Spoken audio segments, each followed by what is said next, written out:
Hello! Tara, gawa tayo ng Oreo cake. So, dinurog ko lang yung Oreo kasama yung cream niya sa gitna. Tapos, nilagyan ko siya ng baking powder. And then, hinalo-halo ko siya.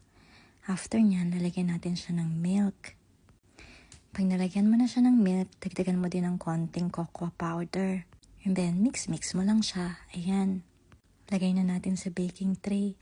Tapos, lagay mo sa oven for 20 minutes. Then, gawa tayo ng cream niya sa taas. Parang icing. Gumamit ako ng double cream. Tapos, nilagyan ko yan ng powdered sugar. Then, yan, luto na yung cake natin. Tingnan mo, sobrang sarap nito. Sobrang dali lang gawin. Like 20 minutes, meron ka ng Oreo cake. Pasintabi sa mga baker ko na kaibigan. Hindi po ako pro, tingnan nyo naman. Oh.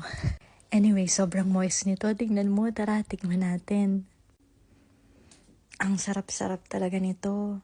Kung meron kayong kasamang bata sa bahay, naku, tiyak, magugustuhan din nila to. Gawin nyo. In 30 minutes, meron na kayong Oreo cake. Sobrang sarap niya. And sobrang dali lang din. Akalain mo, pwede pala to. Hindi din siya masyadong matamis.